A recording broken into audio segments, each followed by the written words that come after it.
अपनी पार्टी की नहीं, आम आदमी की, कि जिसको बिजली चाहिए सर। आम आदमी पार्टी तो मैं जिक्र ही नहीं करता, वो तो छोड़िए ना, वो तो बेचारा पानी के बुलबुलों की बात करना ना आपको जेब देता ना मुझे जेब देता, उसको छोड़ दीजिए। मैं आपको माननीय प्रधानमंत्री जी और का ये आदेश है और ये उनका संदेश है कि सबका साथ, सबका विकास, सबका विश्वास और सबका प्रयास, मतलब साझा।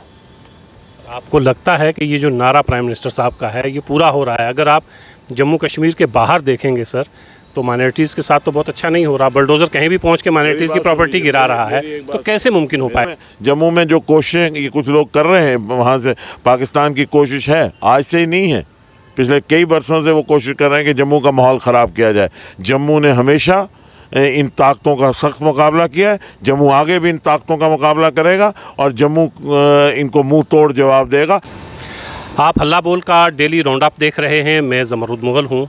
आज सुबह सुबह एक ख़बर जो जम्मू और कश्मीर में लोगों तक पहुँची, वो ख़बर ये थी, वो बहुत दुखदायी खबर थी। और वो ख़बर ये थी कि आतंकवादियों ने हमारी एक पुलिस की गाड़ी के ऊपर हमला किया और उसमें एक पुलिस वाले शहीद हो गए और बाकी जो आतंकवादी 2 थे उसमें वो मारे गए हैं। जानेंगे जम्मू और कश्मीर में क्या प्राइम मिनिस्टर के दौरे के हवाले से कुछ पाकिस्तानी या हिंदुस्तान के जो पड़ोसी ममालिक हैं वो कुछ साजिश इस तरह की हो रही है। साथ ही साथ जम्मू में बहुत सारे लोग परेशान भी हैं और उस परेशानी के आलम में वो देखते हैं भारतीय जनता पार्टी के रहनुमाओं की तरफ कि वो उनका हल करेंगे। बहुत सारे लोग धरने पे बैठे हुए हैं, लेकिन जो अफसोसनाक ख़बर सुबह सुबह हम लोगों तक पहुंची उसके हवाले से सबसे पहले जानेंगे। दविंदर सिंह राणा, भारतीय जनता पार्टी के कद्दावर शख्स, इस वक्त हमारे साथ मौजूद हैं, उनसे जानेंगे। और भी बहुत सारी बातें जम्मू और कश्मीर की डेवलपमेंट के हवाले से हम लोग करेंगे। सर बहुत शुक्रिया, आपने वक्त दिया। सर ये सुबह सुबह जो हमला हुआ जिसमें हमारा एक पुलिस वाला जो है वो शहीद हो गए, आतंकवादी मारा गया, जम्मू तक इन लोगों की हिम्मत हो गई है सर कि जम्मू के बीचों बीच ये लोग पहुंचते हैं और हमला करते हैं। उसमें हमारा एक पुलिस का जवान जो है वो शहीद हो जाता है।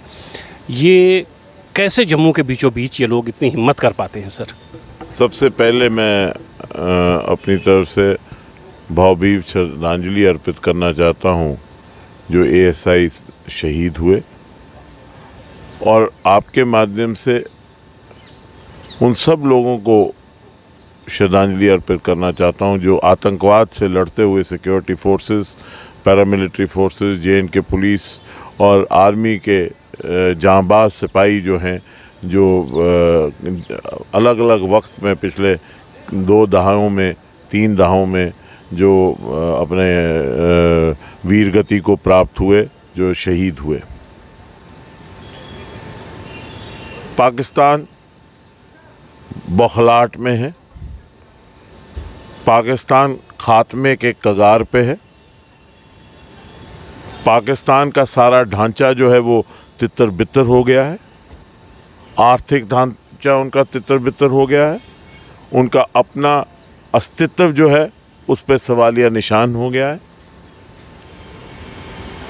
और उनके नापाक इरादे जो हैं वो Jammu Kashmir police, security forces और पैरामिलिट्री फोर्सेस हमारी और आर्मी ने नाकाम किए हैं, पीछे भी किए हैं और उनको मुंह तोड़ जवाब दिया है। और आज के भी जो उनका इरादा था उसको बड़ी बहादुरी से, बड़ी तरीके से उसको नाकामयाब किया है और दोनों के दोनों दहशतगर्द जो है उनको मार के ढेर किया है। दहशतगर्दी जम्मू कश्मीर में खात्मे की तरफ है। जम्मू कश्मीर में अमन और शांति का एक दौर चल रहा है।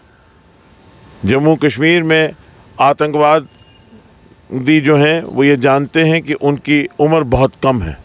जो बंदूक उठाएगा वो से बंदूक की नोक पे मारा जाएगा और आतंकवाद का सफाया होना शुरू हो चुका है। जो आज हरकत की उनका मुंह तोड़ जवाब उनको मिला, और अगर वो ये समझते हैं कि इससे जम्मू कश्मीर के अवाम का हौसला कमज़ोर होगा तो वो गलत फहमी के शिकार हैं। जम्मू कश्मीर ने हमेशा ऐसी ताकतों का मुकाबला किया है और आज जो सुदृढ़ नेतृत्व दिल्ली में भारत का है, और वो नेतृत्व जो है उसके चलते हुए जम्मू कश्मीर के अवाम जो हैं इनको मुंह तोड़ जवाब देने के लिए हमेशा तैयार हैं और आगे भी जवाब देंगे। माननीय प्रधानमंत्री जी यहाँ आ रहे हैं और माननीय प्रधानमंत्री जी का एक भव्य स्वागत जम्मू कश्मीर के लोग करेंगे, क्योंकि हमारे लिए एक शान है कि हमारा नेता, देश का नेता, देश के मनों में, दिलों में देशवासियों के बसने वाला प्रधानमंत्री, यशस्वी प्रधानमंत्री माननीय नरेंद्र मोदी जी यहाँ आ रहे हैं। लोगों में एक उत्साह है और उत्साह में कोई कमी नहीं हुई है, उत्साह में बढ़ोतरी हुई है और एक और जोश लोगों में आया है कि चलो पल्ली चलो, 24 को पल्ली चलना है और एक भव्य स्वागत करना है अपने प्रिय नेता, अपने प्रिय यशस्वी प्रधानमंत्री माननीय नरेंद्र मोदी का। ये जो लोग समझते हों कि ये हरकतें करके, नापाक हरकतें करके वो कामयाब होंगे या यहाँ पे जम्मू कश्मीर के अमन को भंग करेंगे, वो गलतफहमी का शिकार हैं। यहाँ के सक्षम security forces, JNK police, army और जम्मू कश्मीर के अवाम इनको मुंह तोड़ जवाब देंगे। और वो अनासर जो जम्मू कश्मीर का माहौल ख़राब करना चाहते हैं, उनको मैं समझता हूँ कि एक चेतावनी मिल गई आज कि अगर आप हमसे छेड़ेंगे आपको मुंह तोड़ जवाब मिलेगा। सर, प्राइम जम्मू में जो कोशिशें ये कुछ लोग कर रहे हैं, वहाँ से पाकिस्तान की कोशिश है, आज से ही नहीं है, पिछले कई वर्षों से वो कोशिश कर रहे हैं कि जम्मू का माहौल ख़राब किया जाए। जम्मू ने हमेशा इन ताकतों का सख्त मुकाबला किया है, जम्मू आगे भी इन ताकतों का मुकाबला करेगा और जम्मू इनको मुंह तोड़ जवाब देगा। जम्मू के लोग किसी भी समुदाय से ताल्लुक़ रखते हों, इकट्ठे हैं और इनके नापाक इरादे जम्मू में कामयाब कभी नहीं होने देंगे। सर, क्या लगता है, क्या ये खौफ व हरास पैदा करने की कोशिश थी कि ऑनरेबल प्राइम मिनिस्टर साहब 2 दिन के बाद आ रहे हैं, तो इस तरह का एक खौफ पैदा किया जाए ख़ास तौर से जम्मू के लोगों में? वो खुद डरे हुए हैं, उनको उनका निज़ाम बिखरा हुआ है। ये छुटपुट कोशिशें जो वो कर रहे हैं, ये वो गलतफहमी का शिकार हैं। जम्मू इनको मुंह तोड़ जवाब देगा और हमारी सिक्योरिटी फोर्सेस ने बता दिया है कि वो इन ऐसे अनासर को यहाँ पनपने नहीं देंगे और मुझे पूरा विश्वास है हम अपनी सिक्योरिटी फोर्सेस पे। और जहाँ तक आवाम का सवाल है, अगर वो ये समझते हैं कि इससे वो आवाम को डराएंगे या आवाम में कोई बदअमनी पैदा करेंगे, गलतफहमी का शिकार हैं। जम्मू के लोग जो हैं, जम्मू के लोगों ने हमेशा इन ताकतों को मुंह तोड़ जवाब दिया है। जम्मू के लोग किसी भी वर्ग के हों, किसी भी बरादरी के हों, किसी भी मज़हब के हों, वो सारे इकट्ठे हैं, इन ताकतों के ख़िलाफ़ इकट्ठे होकर लड़ेंगे। और अपना जो ये चाहते हैं कि यहाँ बदअमनी पैदा हो, बदहाली पैदा हो, वो कभी मुमकिन नहीं है, क्योंकि जम्मू में माता वैष्णो देवी का वास है, यहाँ बाबे वाली माता का हम पे आशीर्वाद है। जम्मू के लोगों में इकट्ठता है, इकट्ठता है, इकट्ठे होकर इनको जवाब देंगे, इनकी शनाख्त करेंगे, इनको आइसोलेट करेंगे। और जो आदमी आतंकवाद को यहाँ बढ़ाने की कोशिश करेगा, उसके लिए यहाँ कोई जगह नहीं है, उसको उठा के बाहर फेंका जाएगा। सर, जब भी हम आपके सोशल मीडिया देखते हैं, आप अलग अलग लोगों से मुलाकात कर रहे होते हैं। मैं अभी आपकी खिदमत में हाजिर होने के लिए जब आ रहा था तो बहुत सारे इतने हालात जम्मू कश्मीर के ख़राब हुए। इन्होंने पहले भी कोशिशें की जम्मू में यहाँ हालात को बिगाड़ने की, ये नाकामयाब हुए। आज भी ये अगर कोशिश कर लें, ये हमेशा नाकामयाब होंगे। सर, बहुत से बच्चे अभी भी आपसे मुलाकात के लिए यहाँ पे आए हुए थे जब हम अंदर आए। पहले भी आपने एक बार एक्सटेंशन आपकी कोशिशों की वजह से इनको मिला था।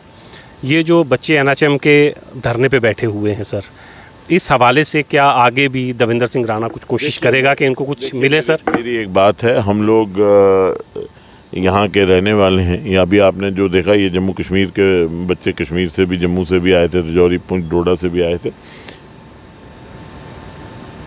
हमारा एक फ़र्ज़ है कि लोगों की आवाज़ सुने और उसको UT सरकार तक पहुँचाएँ, गवर्नर साहब तक पहुँचाएँ।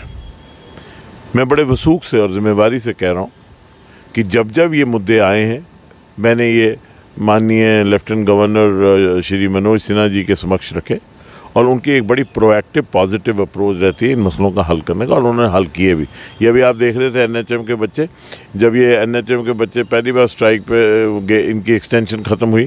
देखिए NHM का एक कॉन्ट्रैक्ट था, वो ख़त्म हो गया, तो गवर्नर साहब को जब लगा कि नहीं कोविड में ये बच्चे जो हैं उन्हें गए, गवर्नर साहब खुद गए, बहुत बड़ी मैग्नानिमिटी शो की और इनको एक्सटेंशन 2 बार दे दी। अब ये कह रहे हैं कि और एक्सटेंशन दीजिए, उसके लिए कोई प्रोविजन उनके पास नहीं है, तो वो अलग बात है। लेकिन हमारा फ़र्ज़ ये बनता है कि जो भी मसाइल हों, डेली वेजेस का इशू है, उस पर हम कायम हैं कि डेली वेजेस जो हैं उनकी रिन्यूमरेशन बढ़ाई जाए, उनके लिए रोड मैप ऑफ रेगुलराइजेशन किया जाए। 6750 रुपये एक आदमी ले रहा है, उसका गुजारा नहीं हो सकता, उसके रिन्यूमरेशन को बढ़ाना चाहिए। माननीय लेफ्टिनेंट गवर्नर साहब को हमने इस बारे में गुजारिश की और वो भी माननीय गवर्नर साहब भी इस मामले में हमने उनके संज्ञान में लाया और वो भी इंक्लाइंड हैं कि इस मसले का हल हो। हमारी ये कोशिश है कि जितने भी कोई मसले हों, देखिए डॉक्टर साहब बात ये है, हम ज़मीन से जुड़े हुए लोगों के खिदमतगार हैं। लोगों के जो मसले होंगे उनको उठा लेंगे। लोगों की खिदमत करने में ही आपकी इज़्ज़त है और हमारी ये फ़र्ज़ बनता है कि लोगों के जो मसले हैं वो लोगों के मसले उठाएं। मेरा बच्चा अगर आज किसी भी वजह से सड़क पे है तो मुझे उसको समझाना है कि क्या गलत है क्या सही है, और जो उसकी जायज़ बात है उसको सरकार तक पहुंचाना है ताकि सरकार उसका अजाला करे। और मैं आपको बड़े वसूख से कह रहा हूं कि जो मसले हमने, जो जायज़ मसले थे, क्योंकि हमसे भी कई बार गलती होती है। अब ये आपने देखा, आप सुन रहे थे जब वो कह रहे थे कि नहीं आप कमिटमेंट करिए, मैंने कहा नो कमिटमेंट। आपके सामने 10 बार बच्चों ने कहा, वो कश्मीर के बच्चे कह रहे थे जनाब आप हमें बताइए कोई कमिटमेंट कहे। मैं क्या कोई कमिटमेंट नहीं बेटा, क्योंकि हम ये समझते हैं हमारा ये फ़र्ज़ बनता है, ये नौजवान बच्चे हैं, इनके साथ सच बोलें। हम भी कई बार गलती करते हैं, कोई बच्चा आया उसको क्या, बच्चे आए ये डेप्यूटी, हाँ चिंता ना करो आप जाओ हम करेंगे, कुछ करेंगे, उससे इनके फ्यूचर को नुकसान होने का डर होता है। इनके साथ सदाकत करनी चाहिए, लेकिन इनके लिए कोशिश ज़रूर करनी है। डेली वेजेस हैं, मैं ये समझता हूँ अभी आप देख लीजिए PHE और बिजली के डेली में 12,000 PHE बिजली के डेली वेजेस रेगुलराइज हुए। डेली वेजेस के बिना आपका निज़ाम चल ही नहीं सकता। मैं एग्री नहीं करता इस बात से कि वो कैसे लगे क्यों लगे, वो कैसे लगे क्यों लगे वो एक बात दूसरी है, लेकिन फैक्ट ये है कि अगर PHE वाले अगर काम पे ना जाएं तो आज निज़ाम नहीं चलता है। तो इसका मतलब उनका एक रोल है, और वो रोल है, उनकी उम्र 50-50, 55-55 साल हो गए, 6750 रुपये उनको मिलते हैं 11 महीने के। उससे क्या गुजारा होगा डॉक्टर साहब? और अगर वो छुट्टी चले जाते हैं तो आपका पानी का निज़ाम बंद हो जाए। उनकी रिन्यूमरेशन बढ़ानी चाहिए, उनको हायर उनको वेजेस मिलनी चाहिए, और उनका एक रोड मैप बनना चाहिए क्या रेगुलराइज। 50-50, 55-55 साल उनकी उम्र होगी। लेकिन मैं ये आपको बताना चाहता हूँ कि माननीय मनोज सिन्हा जी, जो खुद एक बड़े समझदार और बड़े तजर्बेकार सियासतदान और एडमिनिस्ट्रेटर हैं, बड़े काबिल मिनिस्टर भी रहे हैं दिल्ली में, और जो लोगों के हित को समझते हैं, लोगों के हित के और भले की बात करते हैं, वो इसके तरफ वो सहानुभूति रखते हैं। और मुझे पूरी उम्मीद है कि ये जितने भी मसले हैं इनका हल हो। पीछे हल कईयों का हुआ, 5,000 नौकरियाँ थी, 8,000 हुई, 8,000 लोग लग रहे हैं, पियन के लग रहे हैं। वो एक लीगल फ्रेमवर्क में उन्होंने कहा कि 5,000 ही लगेंगे, 8,000 पोस्टें एडवर्टाइज थी। गवर्नर साहब के संज्ञान में आया, उन्होंने उसको लीगल हैसल को रिमूव करके 8,000 किया। यहाँ ये सब इंस्पेक्टर की पोस्ट थी, उनके संज्ञान में लाया, उन्होंने एज भी बढ़ाई और उन्होंने वो भी पोस्टें भी बढ़ाई 800 से 1,200 की। सो गवर्नमेंट जो है वो प्रोएक्टिवली काम कर रही है। आप एक बात समझिए, आप तो बहुत सियाने हैं, 70 साल में 14,000 करोड़ रुपए की इन्वेस्टमेंट आई है, निजी निवेश जिसे कहते हैं प्राइवेट इन्वेस्टमेंट, जम्मू कश्मीर में आई है। माननीय प्रधानमंत्री जी 24 को आ रहे हैं, और जो अखबारात से हमें इल्म हो रहा है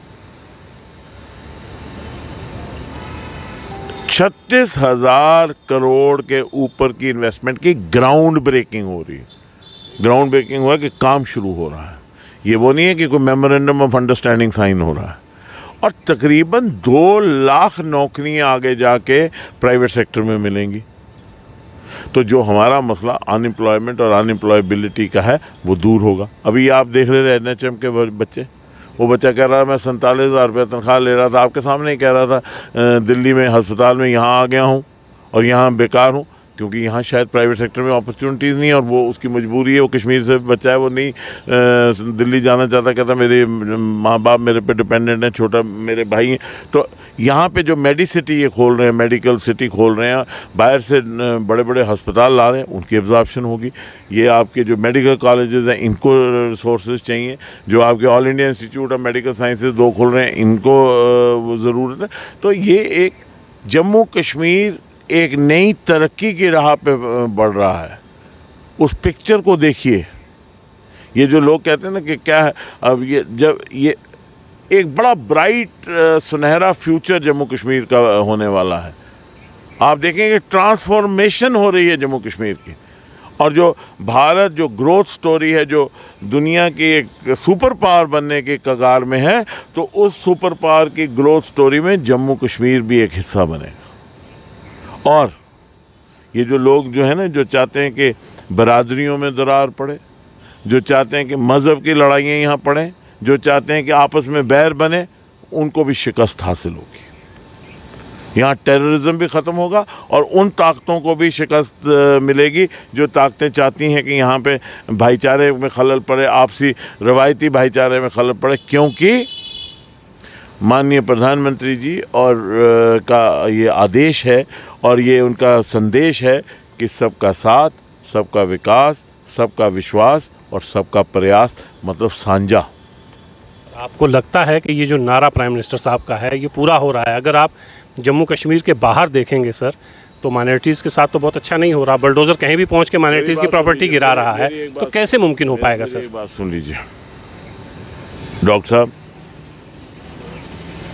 आयुष्मान भारत 1 मिनट के लिए, क्या वो फ़र्क करता है कि ये हिंदू है, ये मुसलमान है? क्या वो फ़र्क करता है ये लाभार्थी हैं जो राशन मिलता है, बिलो पॉवर्टी लाइन मिलता है, वो हर एक को मिलता है? क्या कोई फ़र्क किया जा रहा है? गरीब आदमी को मकान मिलता है, PMAY के तहत मिलता है, क्या फ़र्क किया जा रहा है? किसी ने कहा कि इम्तियाज़ किया जा रहा है? मैं आज आपको कहता हूं कि ये जो लोग आपस में दरारें डलाने की बातें करते हैं ना, ये वो लोग हैं जिनका अपना वेस्टेड इंटरेस्ट है।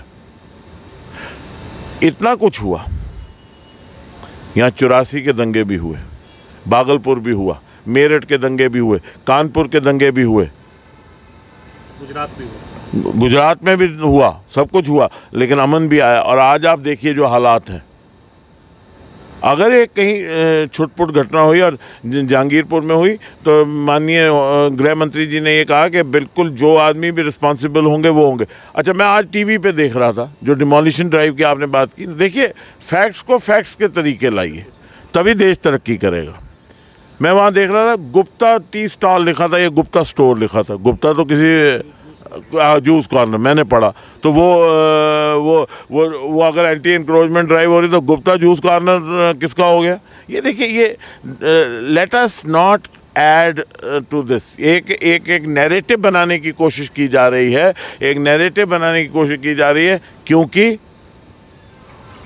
यहाँ अमन आ रहा है। आपने देखा राइट्स हुए ही नहीं, वो जहांगीरपुरी में हुआ तो कह दिया कि साहब ये हो गया। देखिए, हर जगह कुछ एलिमेंट्स होंगे जो गलत होंगे, वो हर मज़हब में होंगे। वो एलिमेंट्स को ये पता लग गया कि अब ये यहाँ चलेगी नहीं उनकी, अब यहाँ चलेगा एक वो राज, जिस राज में सबको सामान्य हक मिलेगा, किसी को अपीजमेंट नहीं होगी, किसी को प्रेफरेंशियल ट्रीटमेंट। मतलब ऐसा राज जिसमें मस्जिदों में अजान ना हो, ये सारी चीज़ें बंद हों, ऐसा राज चाह रहे हैं कश्मीर में सर? आपने किसी ने अभी ऐसा कोई ऐलान किया? सर वैसे माफ़ी चाहता हूँ, ये वैसे ऐलान ये किसी ने नहीं किया है। ये भी एक अखबारों के हर शख्स को हिंदुस्तान में अपने मज़हब को आज़ादाना तरीके से निभाने का पूरा हक होना चाहिए, और हर शख्स को वो हक जो है वो मिल रहा है और मिलता रहेगा। इसमें कोई फ़र्क नहीं आएगा, ये मैं आपको यकीन दिलाऊं। ये वो लोग हैं जिनके हाथ से रेत निकल रही है, जो ये समझते हैं कि और अब और कुछ नहीं रहा, तो यही सेंटीमेंट उठाइए। मैं आपको बताता हूँ, सिस्टम्स एंड प्रोसीजर्स को स्ट्रेटन किया जा रहा है इस स्टेट में। आप भी डॉक्टर साहब समझते हैं सारी बातों को। जब सिस्टम एंड प्रोसीजर को सीधा किया जाता है, कुछ वेस्टेड इंटरेस्ट हैं जिनको तकलीफ़ होती है। वो वेस्टेड इंटरेस्ट चाहते हैं कि यहाँ कोई ना कोई माहौल ख़राब किया जाए। हमारा पड़ोसी मुल्क पाकिस्तान का ये कोशिश कर रहा है कि किसी तरीके से अगर कुछ और ना हो तो यहाँ आपस में भाईचारे को खलल पहुँचाया जाए। जम्मू में कोशिशें कर रहे हैं। अब जो मंदिर की बेहुरमती की गई सिदरा में, वो किसी की कोशिश है ना, किसी ने भी किया, लेकिन कोई ताकत है जो चाहती है कि यहाँ पे किसी न किसी तरीके से बदअमनी हो, हिंदू मुसलमान में तजाद हो।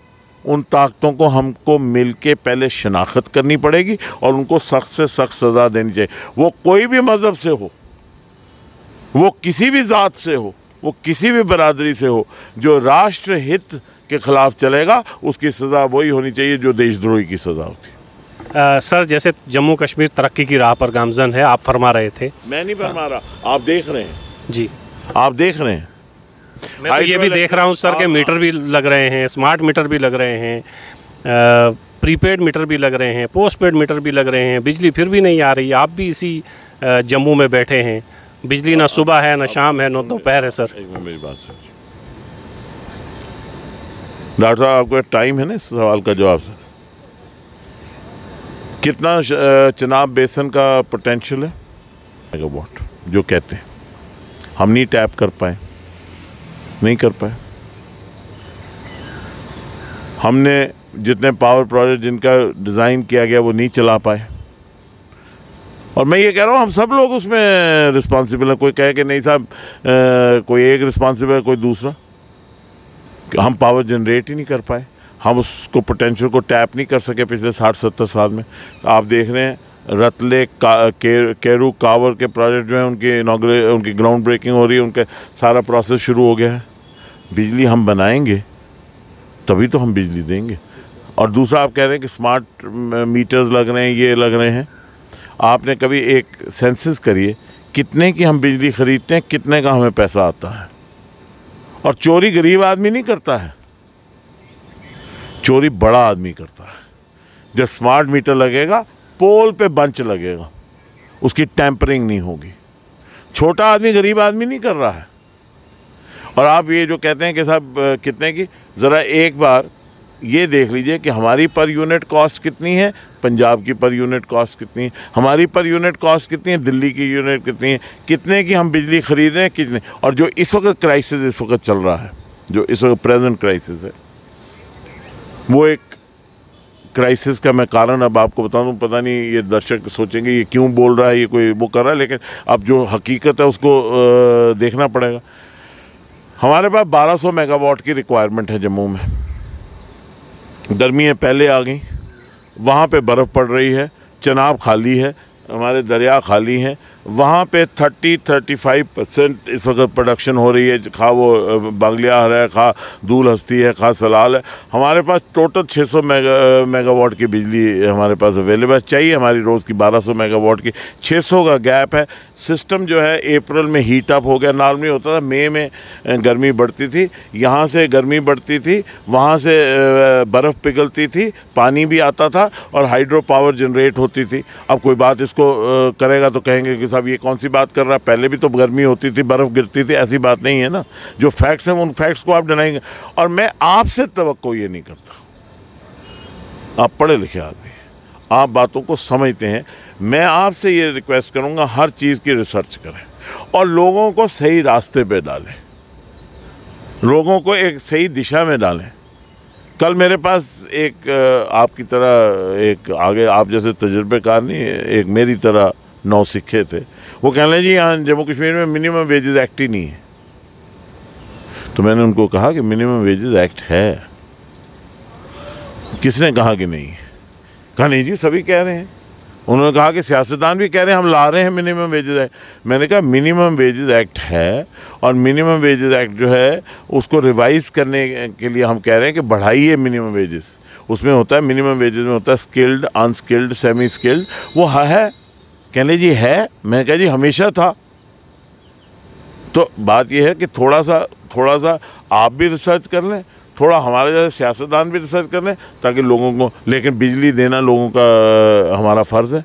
लोगों को गर्मी में यहाँ पे बिजली की ज़रूरत है, वहाँ पे सर्दियों में बिजली की ज़रूरत है, हम ये फ़र्ज़ है हमारा। लेकिन एक सर्टन ड्रॉप आया, सिस्टम जो है वो हीटअप हो रहा है, कंजम्पशन हमारी 1200 के करीब इस पहुँची है, 600 आ रहा है। हाँ, इसके लिए कोई प्रावधान करना पड़ेगा सरकार को, या तो ख़रीद के लानी पड़ेगी और बिजली ग्रिड से लेके लोगों को देनी चाहिए। लोगों को तकलीफ़ नहीं होनी चाहिए, इसमें कोई शक नहीं है। सर, वेलफेयर स्टेट में ये तमाम चीज़ें, ये तो आप चूँकि एक तजर्बाकार हैं, ख़ुद इंजीनियर हैं, चीज़ें तमाम जानते हैं, सियासतदान होने के साथ साथ बाकी चीज़ें भी बहुत सारी आप जानते हैं सर। लेकिन सर सुनिए, एक बात मैं आपको बताऊँ, ये मैं कभी नहीं कह रहा कि लोगों को बिजली और पानी नहीं मिलना चाहिए। लोगों को बिजली पानी देना सरकार का फ़र्ज़ है और मिलना। अगर नहीं दे पा रही है तो इसका मतलब है नाकाम है इस सेक्टर में सरकार? नहीं, एक अभी पिछले 10 दिन से एक जम्मू में ये परेशानी आई है और मुझे पूरा यकीन है कि इसका कोई ना कोई हल ये निकाल रहे होंगे। आफ्टर ग्रिड से ख़रीदनी पड़ती है, उसको ऑर्गेनाइज़ कर रहे होंगे, ये ज़रूर इसका कोई हल निकालेंगे। ये कह देना कि अगर एक हफ़्ता कोई बिजली और पानी का एक परेशानी बनी है, पिछले 20 साल हो गए डॉक्टर साहब, मुझे भी हो गए और आपको भी हो गए, हर गर्मी में यहाँ परेशानी आती थी।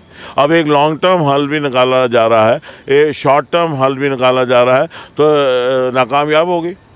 और वो जो कह रहे हैं वो कामयाब थे। उनकी बात नहीं सर, मैं आम आदमी की बात कर रहा हूँ। आम आदमी की भी बात मैं यही कर रहा हूँ।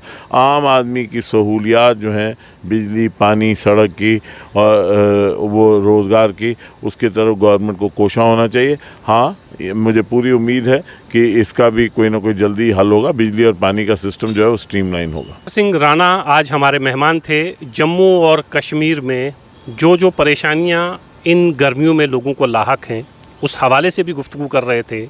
और सुबह सुबह जो हादसा एक पेश आया जिसमें हमारे एक पुलिस के सिपाही जो है वो शहीद हो गए, उस हवाले से भी देवेंद्र सिंह राणा ये बता रहे थे कि कितनी भी कोशिशें कर लें, जम्मू का जो इत्तफ़ाक है, जो एकता है, उसको कोई नहीं तोड़ सकता है। जम्मू की तरक्की होगी, कश्मीर की तरक्की होगी तो उसमें रहने वाले हर शख्स की तरक्की होगी।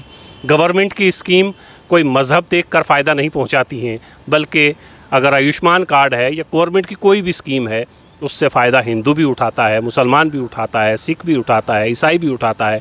इस वक्त जो बिजली का क्राइसिस है, उस हवाले से भी आपने सुना कि ये क्राइसिस है क्यों, और इसका हल भी उम्मीद है कि बहुत जल्दी हो जाएगा। उसकी एक वजह यह है कि देवेंद्र सिंह राणा ने इससे पहले भी 2-3 बार कभी ऑनरेबल गवर्नर साहब से मिले भी हैं और कभी ट्वीट भी किया है, और उसके चंद दिनों के बाद हमने देखा है कि वो जो मसला था उसकी तरफ सरकार की नज़र भी गई है और सरकार ने उस मसले को हल करने की कोशिश भी की है। और इस वक्त जम्मू में जो छोटी छोटी परेशानियां हैं, उस हवाले से भी देवेंद्र सिंह राणा बहुत अवेयर हैं।